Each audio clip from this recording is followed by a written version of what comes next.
Docteur Élie Buzyn, bonjour. Bonjour. Votre parole est précieuse pour au moins deux raisons. D'abord, vous êtes un des derniers survivants de la Shoah et vous êtes un des rares adolescents qui a survécu à la déportation.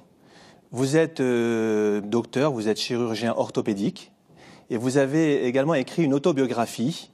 J'avais 15 ans, Vivre, survivre, revivre, une très belle autobiographie qui retrace votre existence avant la guerre, pendant la guerre et après la guerre, comment vous avez construit votre famille après ces événements difficiles.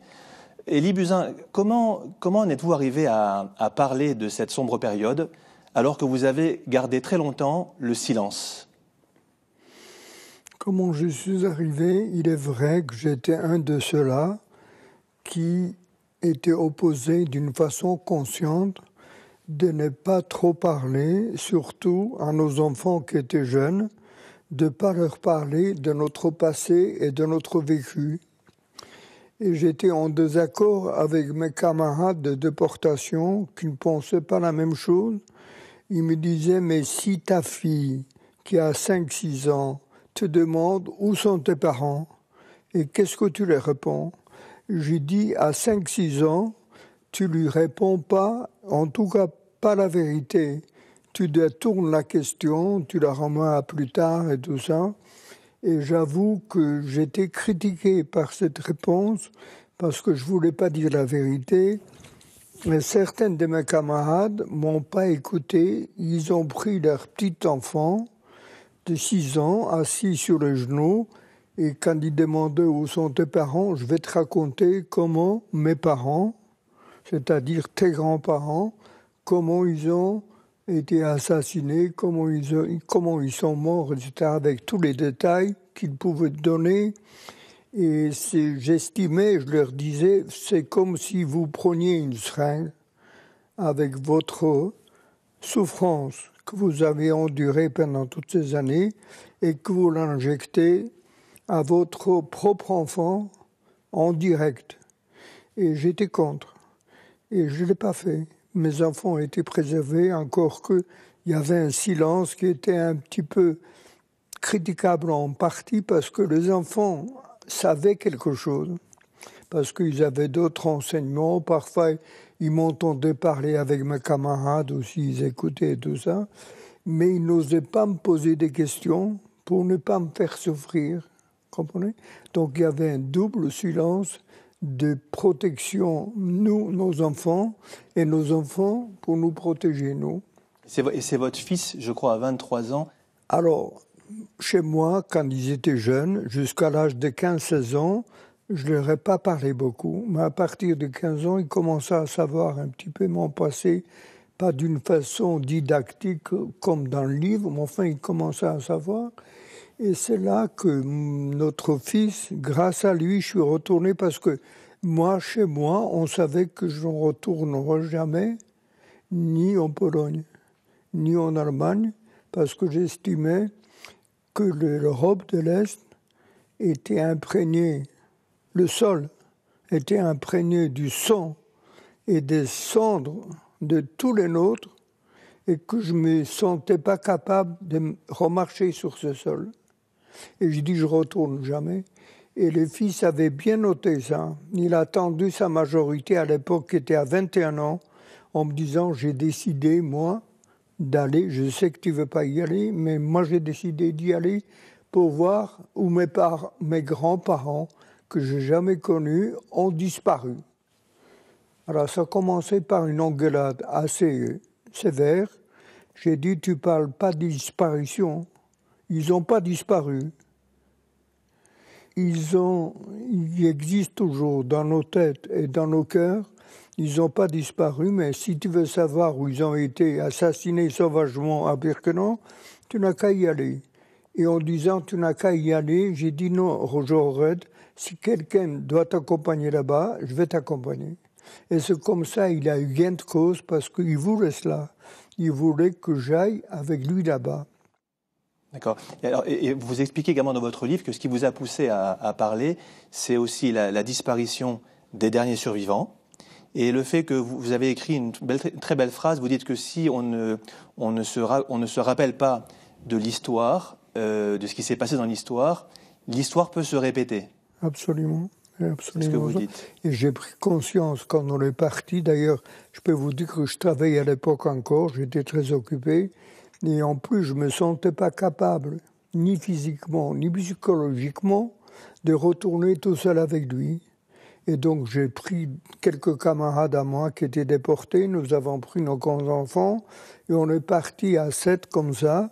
On a loué un minibus et on a sillonné toute la Pologne pour voir tous les autres camps, pas seulement Birkenau-Auschwitz, mais voir aussi les autres camps d'extermination qu'on ne connaissait pas, Sobibor, Majdanek, Treblinka, et j'en passe. Et puis donc, en plus, on a vu nos villes respectives aussi.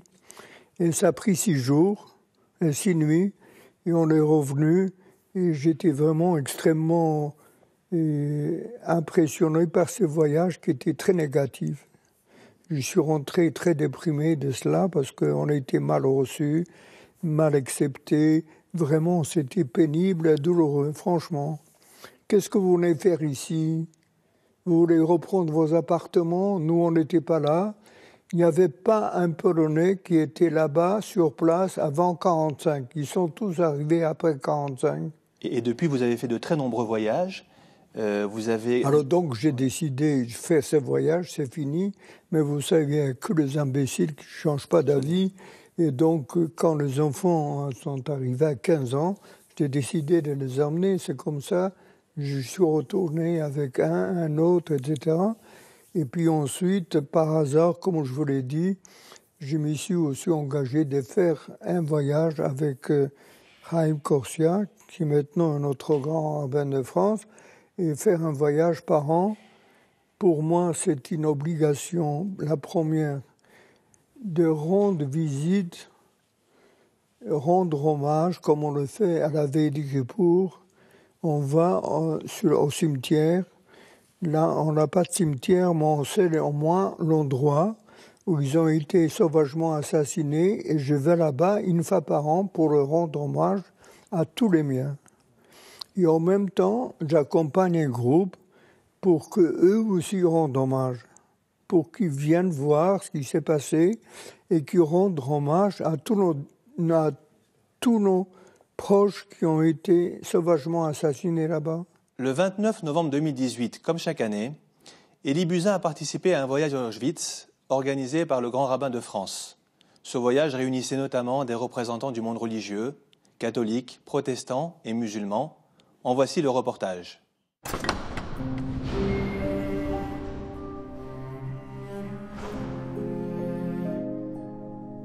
C'est le 15e voyage que j'organise avec des groupes composés en majorité de jeunes qui viennent d'écoles militaires, l'école des pupitres de Grenoble, des civils, des gens de l'administration, des gens de l'entreprise, de l'aviation, enfin, de tout. Et ça crée une alchimie unique à chaque voyage. En fait, c'est comme s'il y avait d'un côté l'inhumanité d'Auschwitz, que les gens subissaient, qui les percutaient. Et puis, en face, la seule réponse, c'est une forme de fraternité renouvelée, réengagée.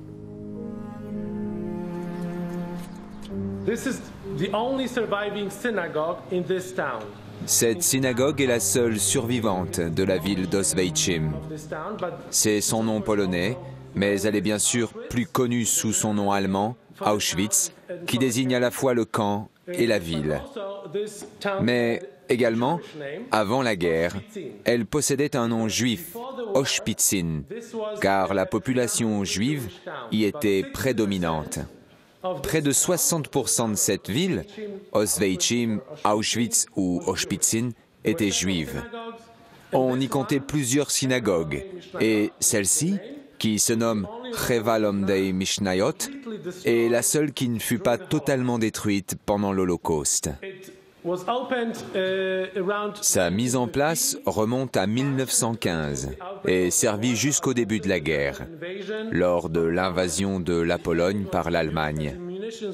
Puis elle fut un dépôt de munitions pour l'armée allemande et après la guerre, elle fut de nouveau une synagogue à l'initiative de survivants. Avant la guerre, le nombre d'habitants d'Auschwitzin s'élevait à 12 000, dont 8 000 étaient juifs. Les survivants qui revinrent ici après la guerre furent au nombre de 180.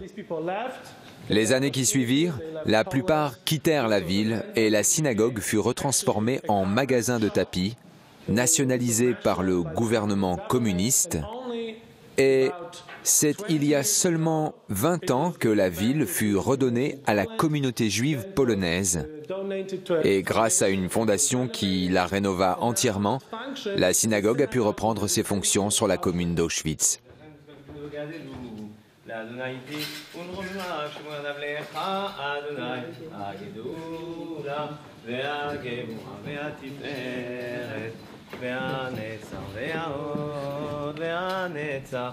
ועוד כחול בשמיים ובארץ לך אדוני הממלכה והמתנשא לכל לראש והמתנשא לכל לראש רוממו אדוני אלוהינו וישתחוו לאדוני לקדוש ורוממו אדוני אלוהינו וישתחוו לערכו כי קדוש אדוני אלוהינו וזאת התורה אשר שם משה לפני בני ישראל על פי אדוני ביד משה על פי אדוני ביד משה תורת אמת נתן לנו תורת אמת נתן לנו תורת אמת נתן לנו ברוך השם בחר בנו ברכו את אדוני יתברך ברוך אתה אדוני אלוהינו מלך העולם אשר Formidable. Amen. Gada, Vikadash, Shemer Rabba. Be'alma, Dibera, Kirote, Be'yamir, Malchute, Bechayechon, Ubiyomechon, Ufchayedechon, Bet Israël. Bagala, Bizman, Kariv, Be'emro. Amen. Yesh, Shemer Rabba, Mebarach. Yala, Me'al, Me'al, Maya. Idbarach, Vishtabar, Vitpa'ar, Vitruma, Mitnase, Vitadar, Vitalil, Vitalal. Shemed, Ekucha, Berichu. Nela, min kol vechata, shirata, tishbechata, venechemata, damiran be'alma, ve'imru, amen. Voilà. יעלו את שם אדוני, ינגב שמו לבדו, הודו על ארץ ושמיים וירם קרן מעמו, תהילה לכל חסידיו, מבני ישראל עם קראו. Alléluia, Alléluia. Ce pays, terre de Pologne, est marqué par tous les tourments de l'histoire. Et il y a ici Auschwitz, il y a Majdanek, Treblinka, Sobibór. Ce sont des lieux qui appartiennent à notre histoire européenne. Ce sont des lieux qui sont très chers aux Français parce que beaucoup de nos compatriotes ont été déportés et ont été exterminés ici. Et donc c'est toujours avec beaucoup d'émotion que je participe à ce type de voyage. Et pour moi, c'est toujours d'abord une descente. Une descente vers l'horreur, les abîmes de l'humanité, parce que l'on vienne ici pour la première fois ou que ce soit la 100e fois, c'est toujours la sidération, l'indicible. Et puis en même temps, j'ai toujours l'impression qu'on ressort d'une telle journée, d'un tel voyage encore plus fort. Pour que ça ne se reproduise plus jamais, il faut être fort dans les valeurs de la République, dans les valeurs de solidarité et également, bien sûr, comment ne pas aussi délivrer un message européen, parce que l'Europe, telle qu'on l'a construite, est d'abord un enfant de ces horreurs. Et je crois qu'aujourd'hui, dans ces temps plus sombres, vous voyez à tout ce à quoi je peux faire allusion, je crois que c'est important de venir ici et d'en repartir imprégné de cette histoire et d'une force encore plus grande pour l'avenir.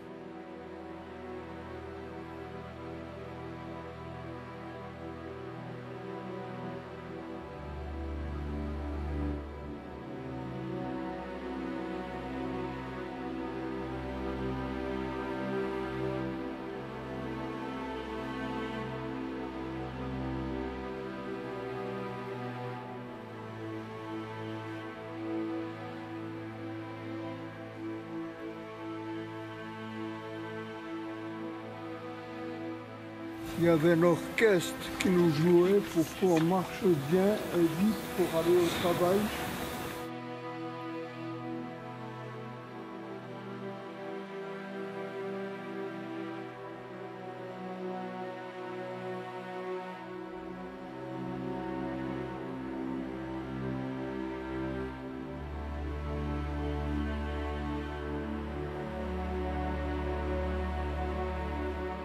C'était toujours la même chose. Il y avait des cris, il y avait des SS avec leurs chiens, avec leurs cravaches, avec leurs mitraillettes, avec des exécutions sommaires pour un rien. Et ce climat de violence faisait que les gens étaient totalement paralysés. Ils ne savaient pas ce qui se passe, ils ne savaient pas ce qu'on va faire. Et en plus, dans ce climat de violence, on ne pouvait pas réagir. Et c'était... Si les gens savaient ce qui se passe, ils auraient pris des dispositions pour s'opposer ou pour s'enfuir ou pour s'évader, peu importe. Mais comme ils ne savaient pas... Puis on est accompagné par Élie Buzyn, qui est une sorte de lien entre tout son passé et ce qu'on vit aujourd'hui. Si vous voulez, c'est différent quand un guide vous dit, voilà, le bloc 17, et quand Élie vous dit, dans ce bloc, le bloc 17, on a volé mes chaussures. Ce qui, à Auschwitz, en hiver, voulait dire la mort. Et quand il nous raconte ça, il nous accompagne sur les pas de sa route et je crois qu'il nous donne malgré tout à espérer.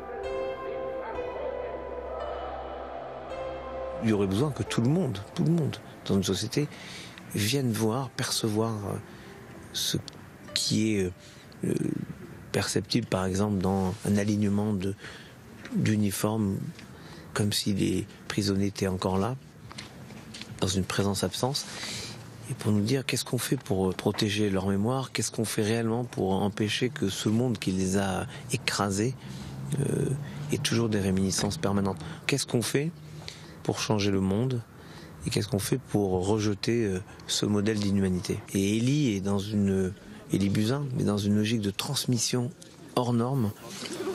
Entendre les témoins, c'est devenir soi-même un témoin. Alors, bien sûr, il y a 75 ans, 80 ans, et on est loin.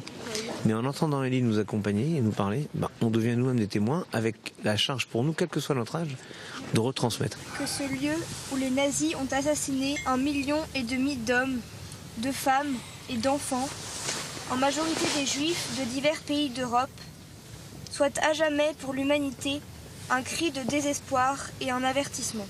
Tout peut commencer. Par contre, si on garde la mémoire et on sait que il y a des moments dangereux contre lesquels il faut combattre, il faut l'avoir en tête.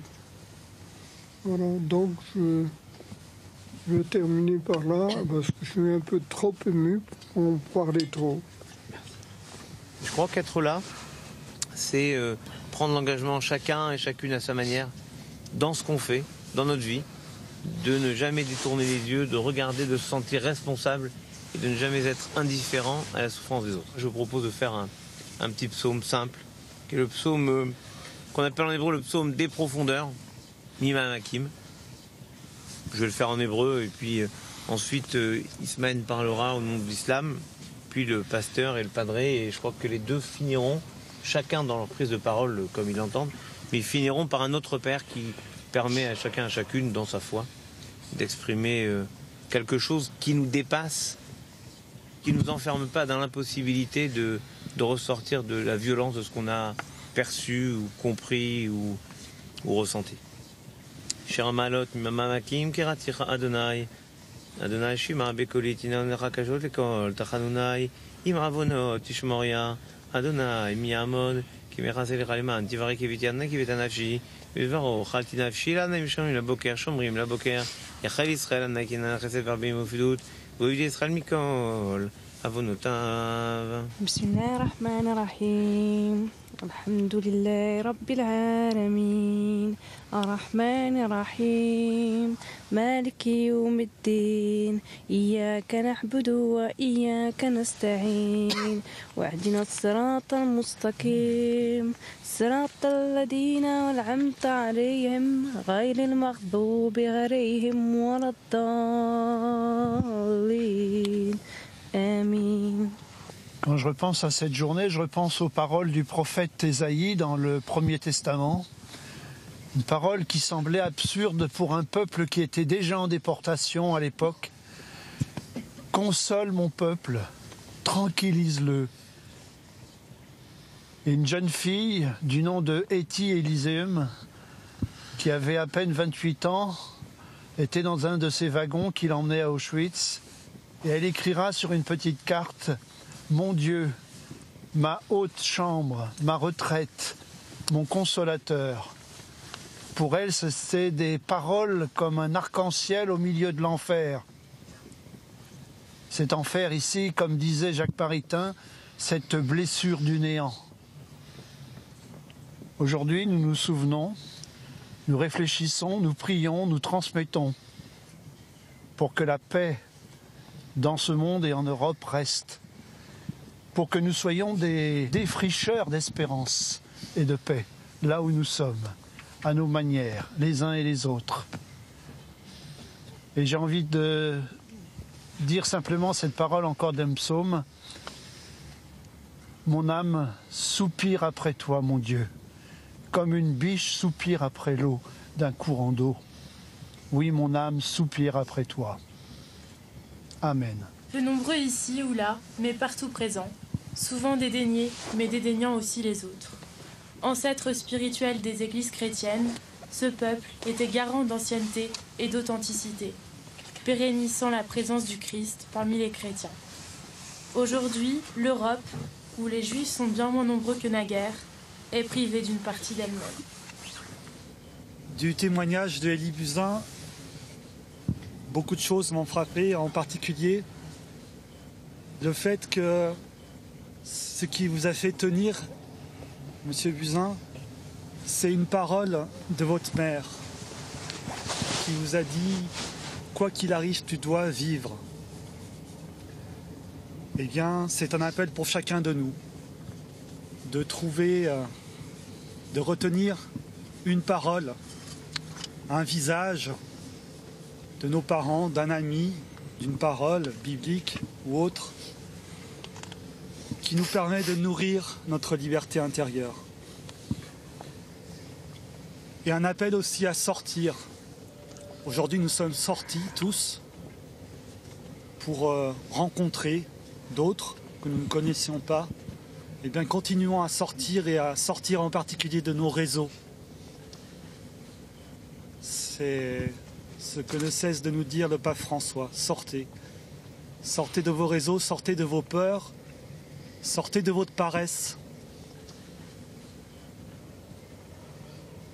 Et les ressources que nous avons en nous peuvent nous aider à sortir de cela. Notre Père, qui es aux cieux, que ton nom soit sanctifié, que ton règne vienne, que ta volonté soit faite sur la terre comme au ciel. Donne-nous aujourd'hui notre pain de ce jour. Pardonne-nous nos offenses, comme nous pardonnons aussi à ceux qui nous ont offensés. Ne permets pas de que nous entrions en tentation, mais délivre-nous du mal. J'avais un ami, il était insupportable, il était merveilleux, il se nommait Claude Lanzmann. Et je disais toujours à Claude combien j'étais étonné qu'il y a 40 ans, quand il avait commencé le travail, les travaux de Shoah, alors que les témoins étaient encore vivants, les bourreaux autant que les victimes qu'il est allé chercher, j'étais étonné de cette incuriosité. Et je lui disais, il suffit d'un seul. À ce moment-là, il a été le seul à pointer sa caméra vers ceux qui pouvaient encore parler, et notamment les 4 survivants des Sonderkommando qui apparaissent dans Shoah. Il était particulièrement attaché à Philippe Müller. Alors je voulais dire simplement ça. Claude, je suis venu.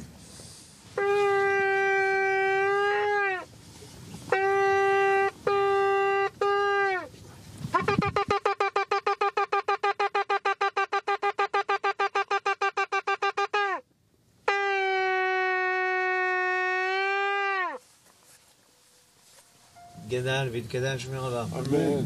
ועלמא דברה חירותי ואמיר מלכותי וחייכון ויכול לכל בית ישראל. והגלה ומנכרי אמן. אמן. יש מרבה מברך תעלה מעלמל מעיל ברר וישתבר ותפאר ותחומה ותעשי ותדר ותתלל שמדק ושמר. אלן כל מתן שרתה לכל עבודה. ויום נעלמל ומומן. יש למרבה ושמיה חיים בעלינו לכל ישראל ומואמן.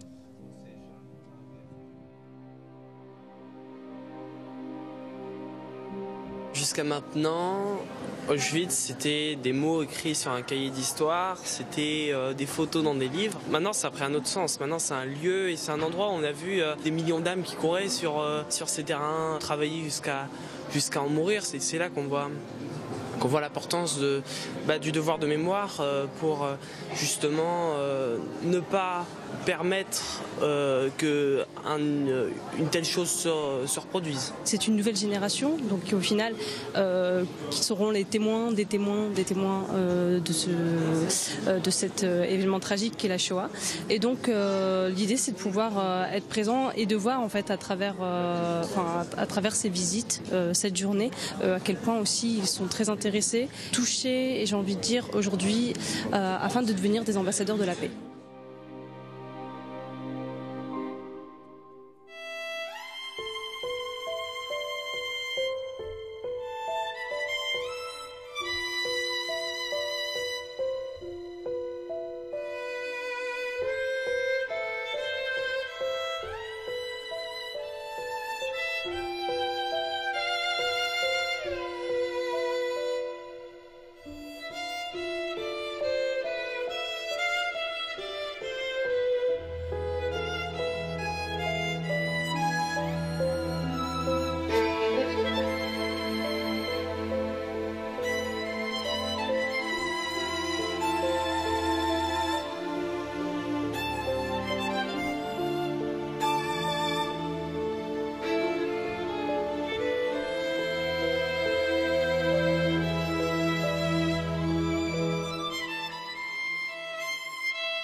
Vous êtes né à Lodz, en Pologne, en 1929.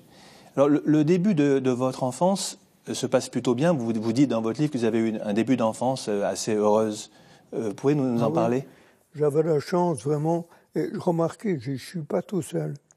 Il faut vous dire que la majorité d'adolescents orphelins qui ont survécu à Buchenwald, à la libération au mois d'avril 1945, nous étions 900. 900, c'est quand même un chiffre important, d'adolescents entre 15, 16, 17 ans. Et puis il y en avait quand même 3 enfants de 10 ans qui sont rentrés en fraude dans le camp, qui ont survécu. Et donc tous ces jeunes ont eu quelque chose de particulier, c'est qu'ils étaient issus de familles très diverses, d'accord, de niveau social un petit peu différents, mais on a tous eu une enfance heureuse. Et je pense que c'est une chose extrêmement importante pour notre rentrer dans la vie, survivre et de revivre plus tard. Après cette enfance heureuse, malheureusement, il y a le ghetto de Lodz, et on vous transporte de chez vous dans le ghetto de Lodz, et là il y a un événement terrible, et je m'excuse de vous le rappeler, c'est votre frère qui est fusillé par les nazis. Est-ce que vous pouvez revenir sur cet épisode? Oui, je peux revenir sur le frère. Non. Donc j'avais une enfance très heureuse, j'étais le plus jeune, le 3e, et j'avais une sœur aînée de 6 ans et un frère de 11 ans. Et 11 ans, c'est beaucoup à cette époque, et j'étais très lié à mon frère aussi. Il était très sioniste, il devait partir en Palestine avant la guerre encore, avant la Deuxième Guerre. Et il se trouve que mon père estimait que ce n'était pas la bonne chose et qu'il avait besoin de lui parce qu'il avait fait des études d'expertise comptable qui ne l'intéressaient pas du tout d'ailleurs. Eh bien, il est parti en Archara, dans le sud de la Pologne, Mon père est allé le chercher là-bas pour lui dire qu'il n'est pas d'accord qu'il s'en aille parce qu'il a besoin de lui. D'autre part, sa mère est très affectée par son départ et qu'elle est souffrante. Et quand il a appris que sa mère était souffrante, il est rentré. Et 2 ans après, il a été fusillé par les Allemands. Et malheureusement, mon père s'est reproché ses décès en disant c'est à cause de lui que son fils est mort, son fils aîné était mort, et s'il n'était pas allé le chercher là-bas, il serait en Palestine. Et c'est vrai, ses camarades, je les ai vus, moi, en Israël. Ils m'ont raconté des choses de mon frère que je ne connaissais pas. Et cette première déportation où on nous a chassés de chez nous au début 40 pour nous mettre dans le ghetto de Lodz, c'est un quartier déshérité, épouvantable de la ville où on a fait un camp de travail pour le Troisième Reich.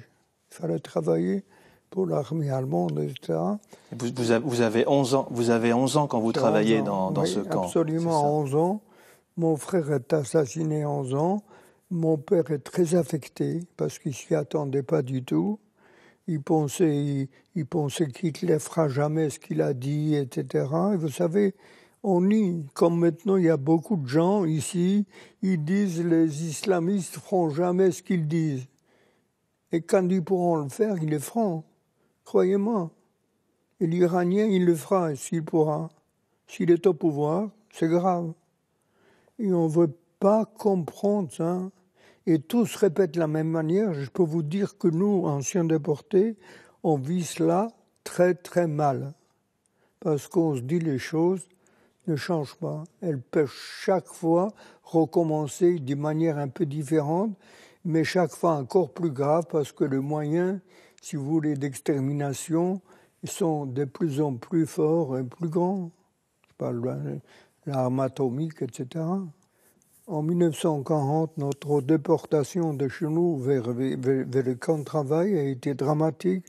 Ma mère était très affectée par c'était son premier fils aîné qu'elle adorait, etc. Et ma sœur qui est tombée malade aussi, qui était jeune, elle avait 6 ans de plus que moi, donc elle avait 17 ans. Elle a développé une maladie avec des convulsions, vraiment extrêmement graves et pénibles. Et de sorte que j'étais le seul valide à 11 ans. Et je m'étais dit, sans me dire que j'étais adulte, je m'étais dit, il faut que je me comporte de telle manière pour qu'on puisse survivre tous les 4.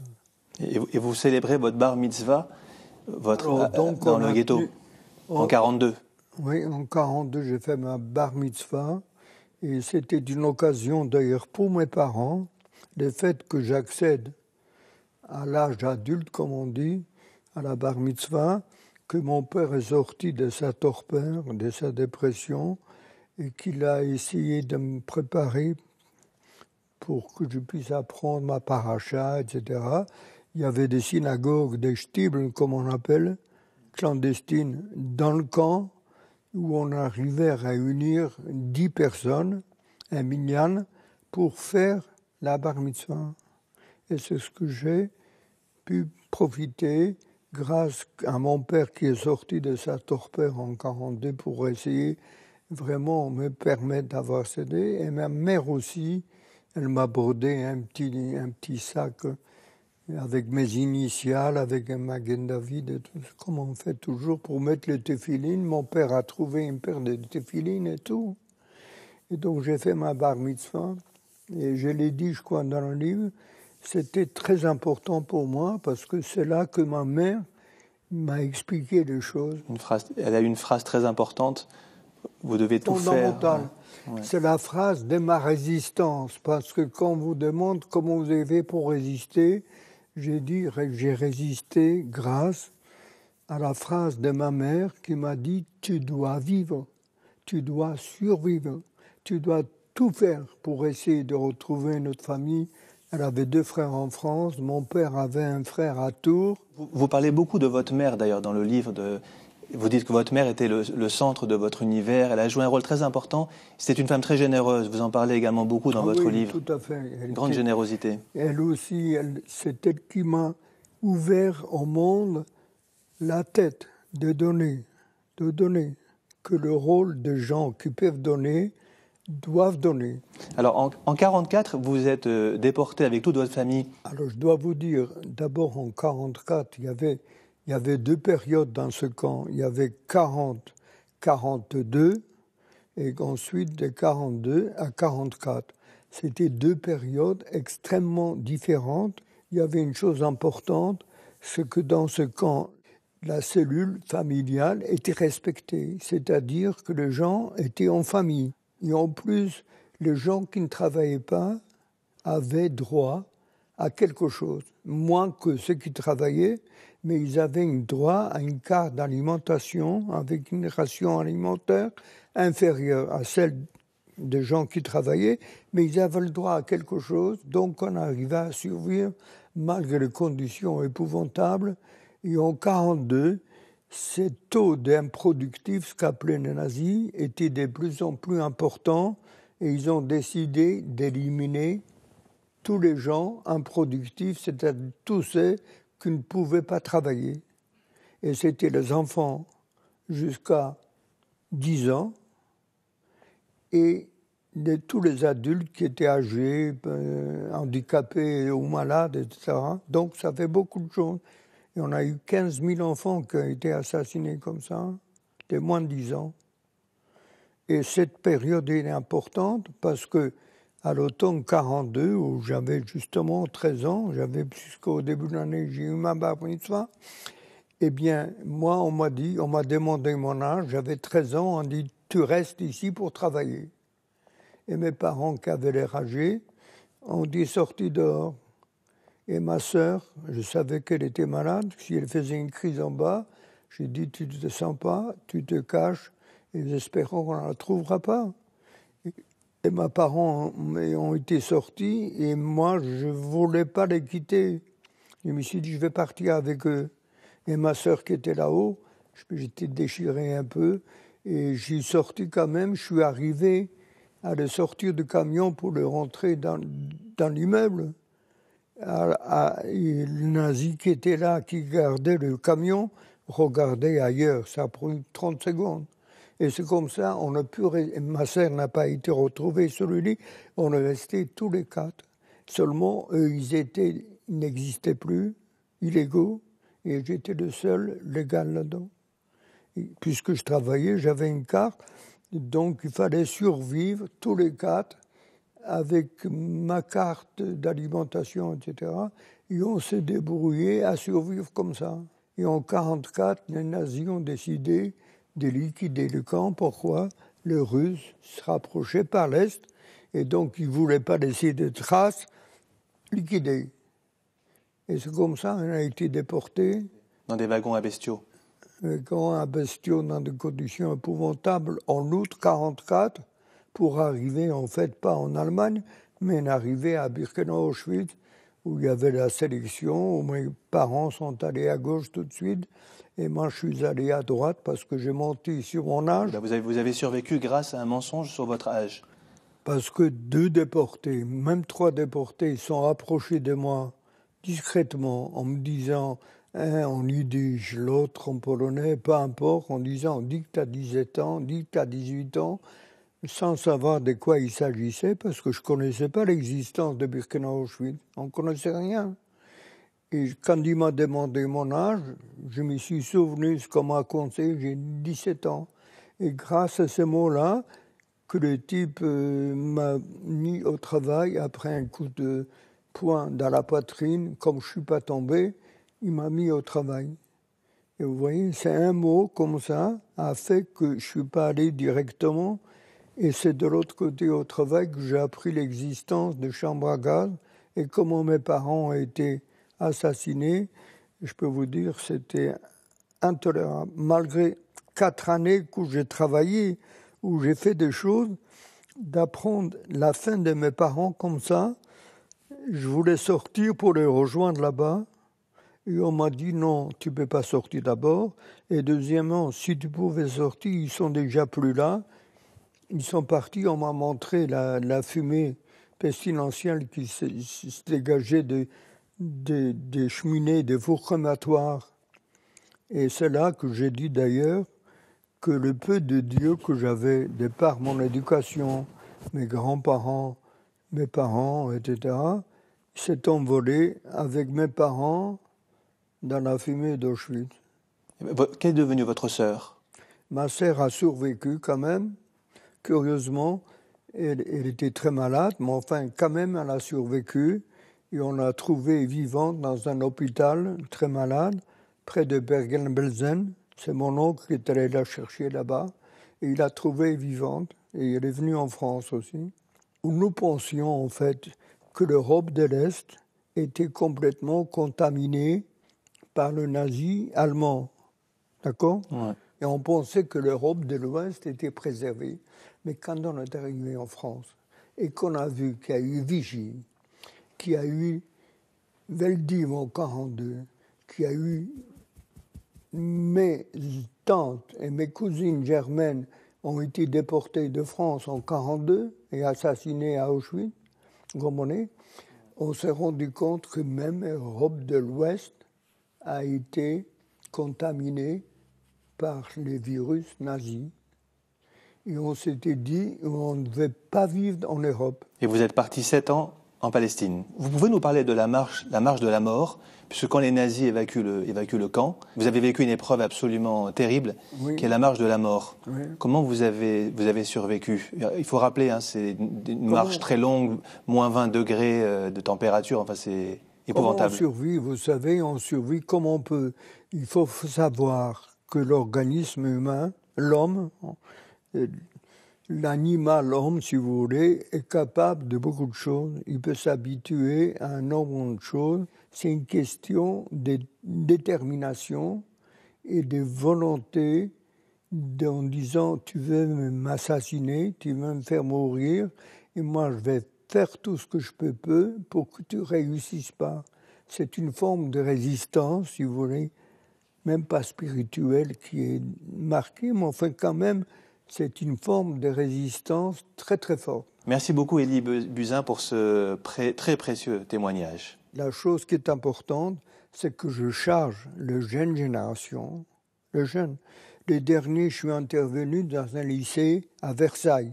Et moi, je suis intervenu, il y avait 8 classes de 3e, ils étaient 200 et quelques, 250, et je les ai chargés de devenir les témoins du témoin que je suis, puisque je vais disparaître sous peu.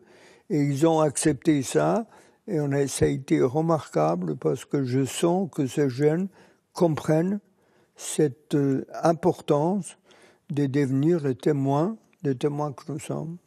Bon dimanche et bonne semaine à vous toutes et à vous tous.